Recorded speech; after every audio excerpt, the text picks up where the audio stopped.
আল্লাহর বান্দা বলে মালিক আমার কাছে তো কোনো নেকি নাই। আল্লাহর বান্দা পেরেশান হয়ে গেছে, হায়রান হয়ে গেছে। আল্লাহ বলেন এইবার তুমি বলো দেখি জান্নাতি হবে নাকি জাহান্নামী হবে? আল্লাহর বান্দা বড় চালাক।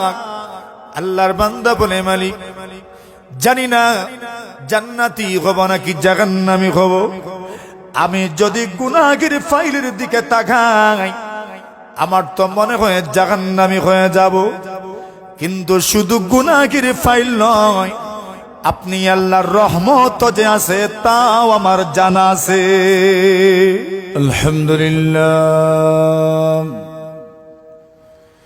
আলহামদুলিল্লাহ নাহমাদুহু ওয়া নাস্তাঈনুহু ওয়া নাস্তাগফিরুহু ওয়া নু'মিনু বিহি ওয়া নাতাওয়াক্কালু আলাইহি ওয়া নাউযু বিল্লাহি মিন শুরুরি আনফুসিনা ومن سيئات أعمالنا من يهده الله فلا مضل له ومن يضلله فلا هادي له وأشهد أن لا إله إلا الله وحده لا شريك له وأشهد أن سيدنا وسندنا وحبيبنا ومولانا محمدا عبده ورسوله الذي أرسله الله تعالى إلى الناس كافة بشيرا ونذيرا وداعيا إلى الله بإذنه وسراجا منيرا. أما بعد فأعوذ بالله من الشيطان الرجيم. بسم الله الرحمن الرحيم. فأما من ثقلت موازينه فهو في عيشة راضية وأما من خفت موازينه فأمه هاوية وما أدراك ما هي نار حامية. صدق الله مولانا العظيم. صلى الله على سيدنا ومولانا محمد وعلى آله وأصحابه وسلم. ঘাটের ছটি যাত্রাপুর জামে মসজিদের উদ্যোগে আয়োজিত অধ্যক্ষের বার্ষিক তাফসীরুল কোরআন মাহফিলের চলমান অধিবেশনের নিহায়ত কাবিল ইহতারাম জনাবে সদরে জলসা সিলেটের ঐতিহ্যবাহী দ্বীনি বিদ্যাপীঠ নয়া সড়ক দারুল হাদিস জামিয়ার স্বনামধন্য মুহতামিম অসংখ্য অগণিত উলামায়ে কেরামের স্নেহধন্য সহবত প্রাপ্ত হযরত মাওলানা শেখ সাইফুল্লাহ সাহেব দামাত বারাকাতুহুমুল আলিয়া, মঞ্চে উপবিষ্ট হযরত উলামায়ে কেরাম, সমবেত মুরব্বিয়ান, যুবক ভাইয়েরা, পর্দানিসীন, অত্যন্ত শ্রদ্ধেয়া সম্মানিত মা ও বোনেরা, আলোচনার প্রারম্ভে আল্লাহ পাক রব্বুল আলামিনের অসংখ্য অগণিত শুকরিয়া আদায় করছি, যিনি মহতি মজলিসে প্রাণবন্ত এই মাহফিলে ভাব গাম্ভীর্যতার সাথে স্বতঃস্ফূর্তভাবে আমাদেরকে উপস্থিত হয়ে কোরআন ও সুন্নাহের আলোকে কিছু কথা বলার ও শোনার তৌফিক দান করেছেন। এজন্য আমরা প্রত্যেকেই বলিষ্ঠ আওয়াজে মহিয়ান ঘরিয়ান প্রভুর দরবারে কালিমাতুশ শুকুরের নজরানা পেশ করছি। সকলেই বলি আলহামদুলিল্লাহ। আল্লাহ পাকের বড় মেহেরবানি যে আল্লাহ পাক আপনাকে আমাকে সুযোগ করে দিয়েছেন মাহফিল একটা মসজিদের উদ্যোগে। মসজিদ আল্লাহ পাকের ঘর, যেখানে মানুষ তার রবের সামনে নিজের জীবন মরণ, তার সব কিছু, তার জীবনের সমস্ত পেরেশানি, মানুষ তার জীবনের সকল ব্যথা দরদ, যার সামনে মন খুলে প্রাণ খুলে বলতে পারে, সেই আল্লাহ তাআলার সবচেয়ে প্রিয়, সবচেয়ে পছন্দনীয় জায়গা হচ্ছে মসজিদ। জনাবে নবী আকরাম সাল্লাল্লাহু আলাইহি ওয়াসাল্লাম হাদিস শরীফের মধ্যে বলেন, কোন মানুষ যদি আল্লাহর ঘর বানায়, তার তৌফিক মতো ছোট্ট একটি পাখির পিঞ্জিরার মতো যদি একটা ঘর বানায়, আল্লাহর রাসূল বলছেন তার জন্য আল্লাহ পাক জান্নাতে একটা ঘর বানাবে। একজন মানুষ যদি ঘর বানাতে পারেও না, কিন্তু আল্লাহর জন্য নির্মিত বানানো ঘরটাকে যদি পরিষ্কার পরিচ্ছন্ন করে রাখে, কোন মানুষ যদি আপনার ঘরটা ঝাড়ু দেয়, আপনি যেখানে থাকেন ঘুমান, এই বিছানাটা যদি কেউ ঝাড়ে, আপনি তাকে পছন্দ করেন। আল্লাহর রাসূল সাল্লাল্লাহু আলাইহি ওয়াসাল্লাম এর যুগে একজন মহিলা ছিলেন, যিনি মসজিদ ঝাড়ু দিতেন। বুখারী শরীফের রিওয়ায়াত, নবী আকরাম সাল্লাল্লাহু আলাইহি ওয়াসাল্লাম একদিন দেখলেন, প্রশ্ন করলেন সাহাবায়ে কেরামদেরকে যে ওই মহিলা, যেই মহিলা মসজিদটি ঝাড়ু দিত, তাকে আমি দেখছি না যে। জবাব দেওয়া হলো, ইয়া রাসূলুল্লাহ, এই মহিলা তো ইন্তেকাল করেছেন। রাসূলুল্লাহ প্রশ্ন করলেন, ফাহাল্লা আযানতুমুনি, তোমরা আমাকে কেন বলনি যে তার ইন্তেকাল হয়ে গেছে? সে এত গুরুত্বপূর্ণ কাজ করেছে, আমি তার জানাজার নামাজে শরীক হতে চেয়েছিলাম, তোমরা আমাকে বলনি। অতঃপর সাহাবায়ে কেরাম বলছেন, ইয়া রাসূলুল্লাহ, মহিলা রাত্রে মারা গেছে, আমরা রাত্রেই দাফন করেছি, আমরা ভাবছি আপনার কষ্ট হবে, এজন্য আপনাকে জানাইনি। এরপরও রাসূলুল্লাহ ওই মহিলার কবরের পাশে গিয়ে আল্লাহর রাসূল তার জন্য দোয়া করেছেন। কেন? লিআযীমি সানিইহা, মহিলার এই কাজটি এত বড়। আল্লাহর ঘর মসজিদ ঝাড়ু দেওয়া, পরিষ্কার করা একজন মানুষের সৌভাগ্যের লক্ষণ, যে আমি আল্লাহর ঘরকে পরিষ্কার করতে পেরেছি, আলহামদুলিল্লাহ। কাজটা ছোট, কিন্তু আল্লাহর কাছে বড় পছন্দনীয়। যদিও কাজ ছোট, কিন্তু এই ছোট কাজের ওজন আল্লাহ তাআলার কাছে অনেক বেশি।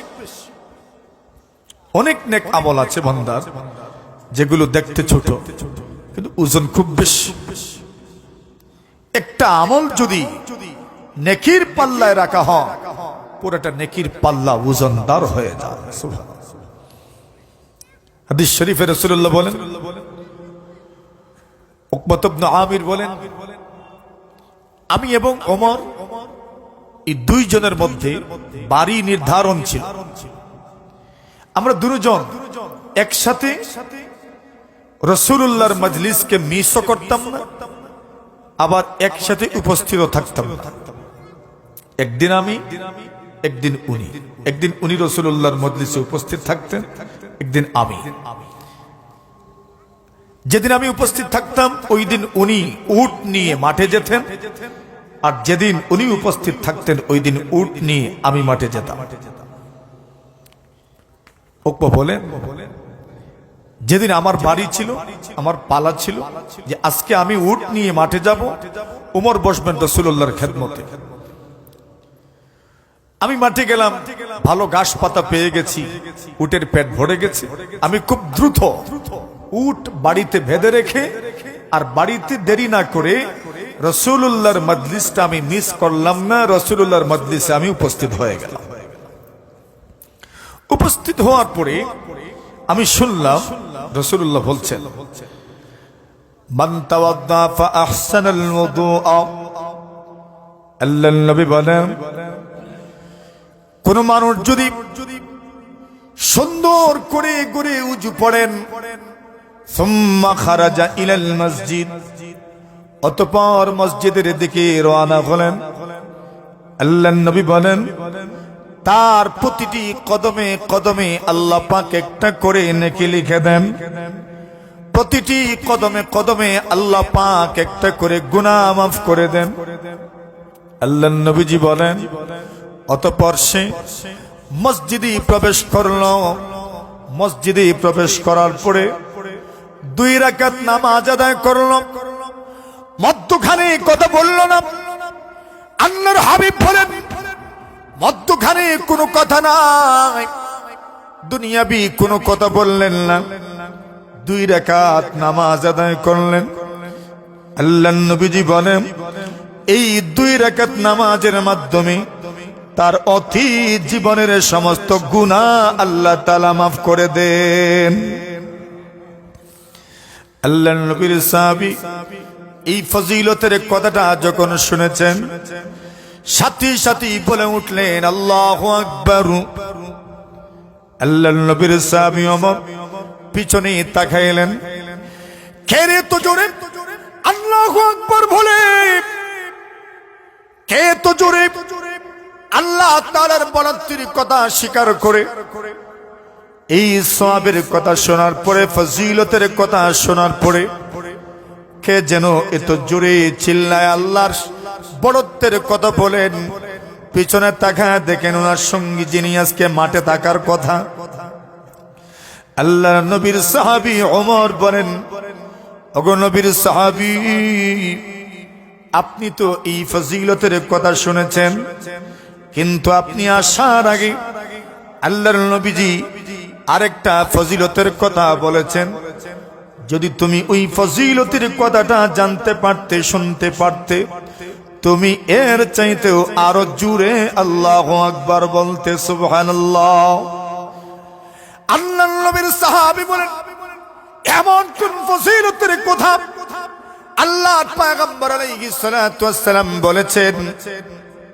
ওমর রাদিয়াল্লাহু তাআলা আনহু বলেন, আল্লাহর নবীজি বলেছেন, কোন মানুষ যদি উজুর পড়ে একবার পড়ে, আশহাদু আল্লা ইলাহা ইল্লাল্লাহ ওয়া আশহাদু আন্না মুহাম্মাদার রাসূলুল্লাহ, ওয়া ফি রিওয়ায়াতিন আল্লাহুম্মা জাআলনি মিনাত তাওয়াবিন ওয়াজআলনি মিনাল মুতাতাহহিরিন।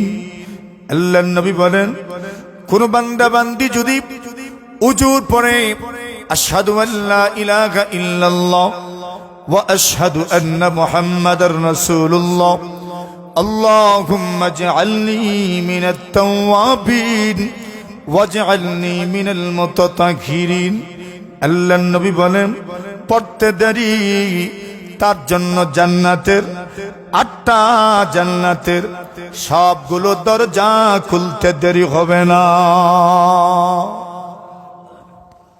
আমল তো কত ছোট, কিন্তু এই ছোট্ট আমল এত ওজনদার যে আপনি এই ছোট্ট আমলের মাধ্যমে জান্নাতের সবগুলো দরজা আল্লাহ আপনার জন্য খুলে দেবেন।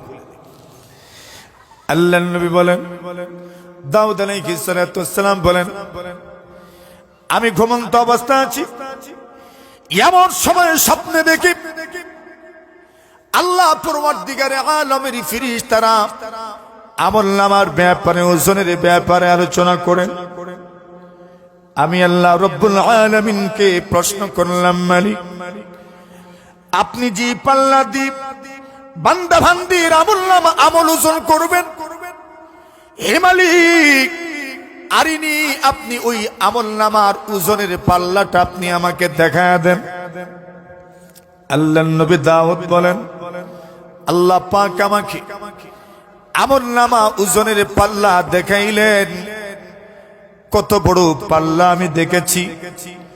আল্লাহর নবী দাউদ বলেন, আমি লক্ষ্য করে দেখি এক একটা পাল্লা 7 আসমান 7 জমিন যত বড়। আল্লাহ তাআলা বান্দা বান্দির আমলনামা ওজন করবেন জি পাল্লা দিয়া। এক একটা পাল্লা 7 আসমান 7 জমিনের চাইতে আরো বড়। আল্লাহর নবী বলেন, দাউদ আলাইহিস সালাম বলেন, মালিক এত বড় পাল্লা একজন মানুষ নেকির মাধ্যমে এত বড় বড় বিশাল আকৃতির পাল্লা কেমনে ভরব? আল্লাহ পাক জানায়া দিলেন, এরে দাউদ এত বড় পাল্লা কেমনে ভরবে? আমি আল্লাহ যদি আমার কোন বান্দা বান্দির উপর রাজি আর খুশি হয়ে যায়, ফাইদা রাদিতু আলা আবদি, আমি যদি আমার কোন বান্দা বান্দির উপর রাজি আর খুশি হয়ে যাই, মালাআতুহু বিতামারাতিন ওয়াহিদা, আমি যখন আমার কোন বান্দা বান্দির উপর রাজি আর খুশি হয়ে যাব, আমি আল্লাহ আমার ওই বান্দা এবং বান্দি কোনো একটা খুরমা যদি আল্লাহ রাস্তায় দান করে, ওই খুরমা সদকার মাধ্যমে আমি আল্লাহ তাআলা তার পুরাটা নেকির পাল্লা ভরে দিব। আল্লাহর ভান্ডারে আছে না নাই? জোরে বলে আছে না নাই? নবী আলাইহিস সালাতু ওয়াসসালাম বলেন, তিরমিজি শরীফের রিওয়ায়াত, আল্লাহর নবী বলেন, সুবহানাল্লাহ নিসফুল মিজান, কোন মানুষ যদি একবার সুবহানাল্লাহ দিল থেকে বলতে পারেন, আল্লাহর নবীজি বলেন তার পুরাটা নেকির পাল্লার অর্ধেক পাল্লা আল্লাহ পাক ভরে দেন। জোরে বলেন। আবার বলছেন আলহামদুলিল্লাহ মিলউহু, কেউ যদি আলহামদুলিল্লাহ বলে তাহলে এই আলহামদুলিল্লাহর মাধ্যমে আল্লাহ পাক পুরাটা নেকির পাল্লা ভরে দেন। সুবহানাল্লাহ। হাদিস শরীফের মধ্যে আসে, তিরমিজি শরীফের রিওয়ায়াত, নবী আকরাম সাল্লাল্লাহু আলাইহি ওয়াসাল্লাম বলেন, কিয়ামতের বিশাল ময়দান, ইহশারুন নাস ইয়াওমাল কিয়ামা আলা আরদিন বাইদা আফরা কাকুরসাতিন নাকি লাইসা ফিহা আলামুন লিআহাদ। আল্লাহর নবী বলেন, কিয়ামতের ময়দান দবদবে সাদাও নয়, আবার পরিপূর্ণ লালও নয়। ইহশারুন নাস ইয়াওমাল কিয়ামাতি আলা আরদিন বাইদা আফরা। আল্লাহর নবী বলেন, লালটি ধরনের সাদা হবে, পুরো সাদাও নয়, পুরা লালও নয়। আল্লাহর নবী বলেন, কাকুরসাতিন নাকি, রুটির মতো, যেভাবে এই রুটির মধ্যে কোনো আলামত থাকে না, চিহ্ন থাকে না, কোনো মানুষের কোনো ঘরের চিহ্ন থাকে না। আল্লাহর নবী বলেন, রুটি যেমন ভাবে লেবেল, কোনো উঁচা নিচা জায়গা নাই, কোনো স্পট নাই। আল্লাহর হাবিব বলেন, কিয়ামতের ময়দান এমন হবে কোনো স্পট থাকবে না, কোনো ধরনের বিল্ডিং থাকবে না, ঘর থাকবে না, দোকান থাকবে না, মাকান থাকবে না, বাড়ি থাকবে না, না, কোন মসজিদের নিশানি থাকবে না, মাদ্রাসার নিশানা থাকবে না। লাইসা ফিকা আলামুন লিআহাদ, আল্লাহর নবীজি বলেন কোন মানুষের কোন চিহ্ন দুনিয়াতে থাকবে না। এ তো বিশাল ময়দান, সবাই দাঁড়িয়ে আছেন। আল্লাহর নবী বলেন এমন সময় আল্লাহ পরওয়ারদিগারে আলম আমার উম্মতের মধ্য থেকে একজনকে বলবেন তুমি দাঁড়াও। সঙ্গে সঙ্গে লোকটা দাঁড়িয়ে যাবে। সবাই এক অবস্থায় আছে। এমন সময় যদি একজন কোনো একজনকে দাঁড় করায়, তাহলে সবাই তার দিকে তাকায় থাকবে কিনা? কোন অপরাধ, অপরাধ নাকি গুণ নাকি দোষ, কেন দাঁড় করানো হলো? আল্লাহর নবী বলেন সব লোকগুলো আমার উম্মতের দিকে চেয়ে থাকবে। আল্লাহর নবী বলেন চেয়ে থাকতে থাকতে আল্লাহ পরওয়ারদিগারে আলম ফেরেশতাদের মাধ্যমে তার সামনে গুনাহের 99টা রেজিস্টার এবং দপ্তর আল্লাহ পাক তার সামনে খুলে দিবেন। কতটা? 99টা গুনাহের রেজিস্টার, গুনাহের ফাইল, গুনাহ সংরক্ষণ করার ফাইল। এত বিশাল আকৃতির ফাইল। রাসূল বলছেন এক একটা ফাইল কত বড়, বলছেন চোখ মেললে, চোখ দিয়ে তাকালে যত দূর পর্যন্ত আপনি দেখতে পারেন, যেখানে গিয়ে আপনার দৃষ্টি শেষ হয়, দৃষ্টি সীমার বাহিরে এত বিশাল আকৃতির এক একটা গুনাহের ফাইল। এমন ফাইল কয়টা বলেন? বলেন 99টি।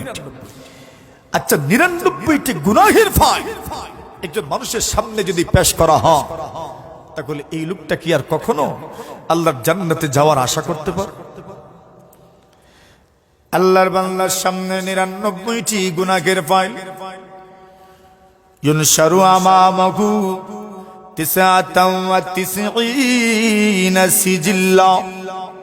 আল্লাহর নবী বলেন 99টি গুনাহের রেজিস্টার তার সামনে খুলে দেওয়া হবে।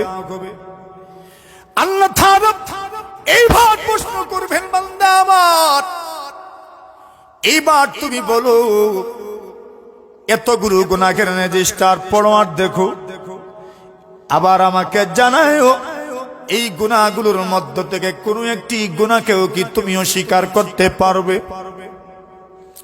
আল্লাহর বান্দা মিথ্যার আশ্রয় নিবে না। আল্লাহর বান্দা জানায়া দিবে মালিক লা ওয়াল্লাহি ইয়া রাব্বি, ওগো আমার প্রভু, ওগো আমার রব, এতগুলো গুনাহের ফাইল, এতগুলো গুনাহ ওই রেজিস্টার গুলোর মধ্যে লেখা আছে। ওগো মাওলানা করিম, আমি আপনার ফেরেশতাদের লেখা ওই গুনাহগুলোর মধ্য থেকে একটা গুনাহকেও আমি অস্বীকার করতে পারবো না। সত্য বলছে মানুষ তো, আমরা দুনিয়াতে কেউ কোনো অভিযোগ করলেই আমরা মিথ্যা বলার চেষ্টা করি, ঠিক না? কিন্তু আল্লাহর বান্দা বলছে মালিক লা ওয়াল্লাহি ইয়া রাব্বি, প্রভু গো একটা গুনাহকে আমি অস্বীকার করতে পারবো না। আল্লাহ বলবেন বান্দারে আমার অস্বীকার করতে পারলা না, এইবার তোমাকে আরেকটা প্রশ্ন করি, তুমি এইবার বলো আমার কোন ফেরেশতা কি গুনাহগারের ক্ষেত্রে তোমার উপর জুলুম করেছেন? আল্লাহ তাআলা বলেন এর ফেরেশতারা আমার বান্দার যে গুনাহগুলো তোমরা লিখেছো, আল্লাহ রাব্বুল আলামিন এইবার বান্দাকে প্রশ্ন করেন আযলামাকা কাতাবাতি আল হাফিজুন, আমি আল্লাহ তাআলার নির্ধারিত ফেরেশতারা যারা মুহরির নাকি লিখেন বদে লিখেন, একটা গুনাহ কি তুমি অস্বীকার করতে পারবে? পারবা না। তুমি বলো আমার ফেরেশতারা কি তোমার উপর জুলুম করেছেন? আল্লাহর বান্দা জবাব দে মালিক লা ওয়াল্লাহি ইয়া রাব্বি, আপনার ফেরেশতারা আমার উপর সামান্য পরিমাণ জুলুম করেন নাই। সুবহানাল্লাহ। শিকার অস্বীকারও করছি না, আর আপনার ফেরেশতারা আমার উপর জুলুম করেছেন এটাও আমি বলতে পারছি না। এর মানে যা লিখেছেন সবটা বলেন সত্য না মিথ্যা, সঠিক না ব্যাঠিক? সঠিক। এইবার আল্লাহ বলেন বান্দারে আমার এতগুলো গুনাহ সামান্য নাকি দেখাও। আল্লাহর বান্দা বলে মালিক আমার কাছে তো কোনো নাকি নাই। আল্লাহর বান্দা পেরেশান হয়ে গেছে, হয়রান হয়ে গেছে। আল্লাহ বলেন এইবার তুমি বলো দেখি জান্নাতি হবে নাকি জাহান্নামী হবে? আল্লাহর বান্দা বড় চালাক। আল্লাহর বান্দা বলে মালিক জানি না জান্নাতি হব নাকি জাহান্নামী হব। আমি যদি গুনাহের ফাইলের দিকে তাকাই আমার তো মনে হয় জাহান্নামী হয়ে যাব। কিন্তু শুধু গুনাহের ফাইল নয়, আপনি আল্লাহর রহমত যে আছে তাও আমার জানা আছে। জোরে বলে আল্লাহর দয়া আছে না? হ্যাঁ, আল্লাহর দয়া আসেনি? আল্লাহর দয়া আছে। আল্লাহর বান্দা বলে অঘুমারিক এইবার যদি আমি আপনাকে উত্তর দিতে হয় এতগুলো গুনাহের ফাইল, এতগুলো গুনাহের বড় বড় রেজিস্টার, এই গুনাহের দিকে তাকাইলেই মনে হয় আমি জাহান্নামী। ওগো মালিক আপনি যদি আমাকে জাহান্নামে দেন এটা হবে ইনসাফ, আর যদি জান্নাত দেন তাহলে হবে দয়া।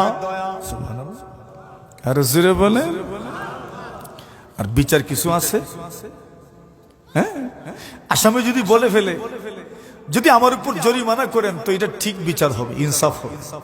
কিন্তু যদি আমাকে এরকম না করে এরকম করেন তো এটা ইনসাফ হবে, দয়া হবে। বিচার আর রাখলো কই? রায় তো দিলেই শেষে, ঠিক না? আল্লাহর বান্দা বলে মালিক যদি আমাকে জাহান্নাম দিয়ে দেন, আমাকে যদি জাহান্নামে যাওয়ার কথা বলেন তাহলে হবে ইনসাফ, আর যদি জান্নাত দিয়ে দেন, যদি মাফ করে দেন তাহলে হবে দয়া। আমি শুধু ইনসাফই আপনার কাছ থেকে চাই না, দুনিয়ার কোটি কোটি বান্দা বান্দি আপনার দয়ার উপর ভরসা করে বেঁচে আছে। ওগো মালিক এই দুনিয়ার কোটি কোটি বান্দা বান্দি আপনার দয়া পেয়ে আপনার জান্নাতের মেহমান হয়ে যাবে। আল্লাহ বলেন বন্ধু এইবার তুমি আমার কাছে কি চাও? আল্লাহর বান্দা বলে মালিক আপনি যদি আমার উপর দয়াবান হয়ে যান।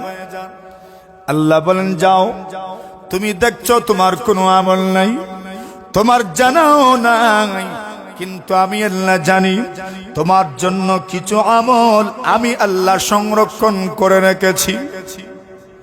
জোরে সুরে বলে আল্লাহর বান্দা বলে কি আমল? আল্লাহ রাব্বুল আলামিন ফেরেশতাদেরকে বলবেন বের করো তার আমল। ফাতুখরাজু লাহু বিতাকা। আল্লাহর নবী বলেন তার জন্য একটা চিরকুট, একটা কাগজের টুকরা বের করা হবে। আল্লাহর বান্দা এতগুলো গুনাহের ফাইল, 99টি গুনাহের রেজিস্টার, এক একটা রেজিস্টার কত বড় বড় হাওরের পাড়ে যদি দাঁড়ায় দৃষ্টি মেললে যত দূর দেখা যায় এত বড় বড় গুনাহের রেজিস্টার।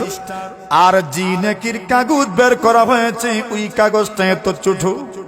আল্লাহর বান্দা বলে মালিক মা গাদিহিল বিতাকাত মা গাদিহিস সিজিল্লাত।